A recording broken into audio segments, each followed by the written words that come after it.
Nizam institute of medical sciences NIMS Hyderabad లోపల ఎవరైతే BSc నర్సింగ్కి apply చేసుకున్నారో వాళ్ళందరూ కూడా ఈరోజు చాలా ఇంపార్టెంటే. సో ఈరోజు మనకి ఒక 2 లిస్టులు అయితే రిలీజ్ చేస్తున్నారు. సో ఈ 2 లిస్టులను బేస్ చేసుకొని మనకు కాంపిటీషన్ ఎంత ఉంది అని చెప్పి అనాలిసిస్ చేయవచ్చు. అండ్ దాంతోపాటుగా మనకు ఫస్ట్ ఫేజ్ లోపల సీట్ వస్తా రాదా అని చెప్పి మనం అయితే ఒక కంక్లూజన్కి అయితే రావచ్చు అన్నట్టు. సో ఈరోజు మీకు నేను డీటెయిల్గా ఏ లిస్టులు రిలీజ్ అవుతాయి అండ్ ఆ లిస్టులని మనం ఎట్లా చెక్ చేసుకోవాలి అని చెప్పి కూడా డీటెయిల్ అయితే మాట్లాడుకుందాం. మనం ఇట్లాంటి వీడియోస్ ప్రీవియస్గా చాలా చేసుకున్నాం అండ్ ఫర్దర్ కూడా ఇట్లాంటి వీడియోస్ చేసుకుంటూ ఉంటాం.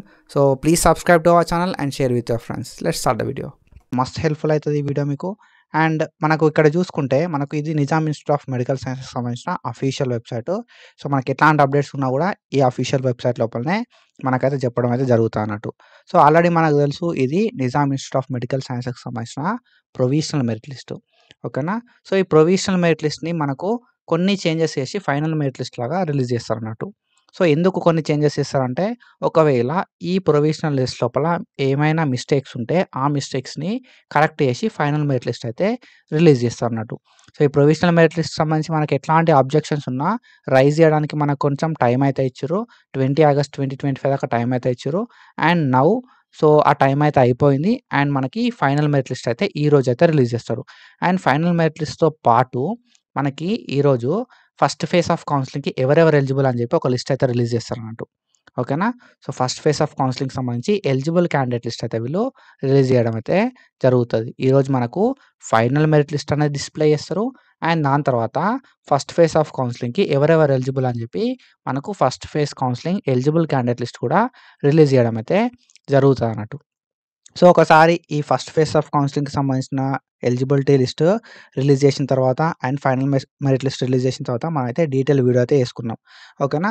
సో మనకి ఫైనల్ మెరిట్ లిస్ట్ లోపల మనకి ఎట్లాంటి చేంజెస్ అయితే ఉన్నాయి, మ్యాక్సిమం మనకి ఎట్లాంటి చేంజెస్ అయితే ఉంటాయి అండ్ మనకి ఎన్ని నెంబర్ ఆఫ్ నేమ్స్ ఉన్నాయి ఇందు లోపల ఫైనల్ మెరిట్ లిస్ట్ లోపల కూడా అన్ని నెంబర్ ఆఫ్ నేమ్స్ అయితే ఉంటాయి. అండ్ మేబీ యాడ్ అయితే 1-2 నేమ్స్ అయితే యాడ్ అయితే ఫైనల్ మెరిట్ లిస్ట్ లోపల. అండ్ దెన్ మనకు ప్రొవిజనల్ మెరిట్ లిస్ట్ లాగానే ఫైనల్ మెరిట్ లిస్ట్ లోపల కూడా ర్యాంక్ వైజ్ అయితే ఇవ్వడం జరుగుతుంది. అండ్ ఈ ఏదైతే ప్రొవిజనల్ మెరిట్ లిస్ట్ లోపల నేమ్స్ ఉన్నాయో అండ్ ఈ నేమ్స్ మనకి ఫైనల్ మెరిట్ లిస్ట్ లోపల డెఫినెట్ ఉంటాయి. బట్ ఫైనల్ మెరిట్ లిస్ట్ లోపల ఉన్న నేమ్స్ ఎలిజిబుల్ క్యాండిడేట్ లిస్ట్ లోపల ఉంటాయా అంటే నో.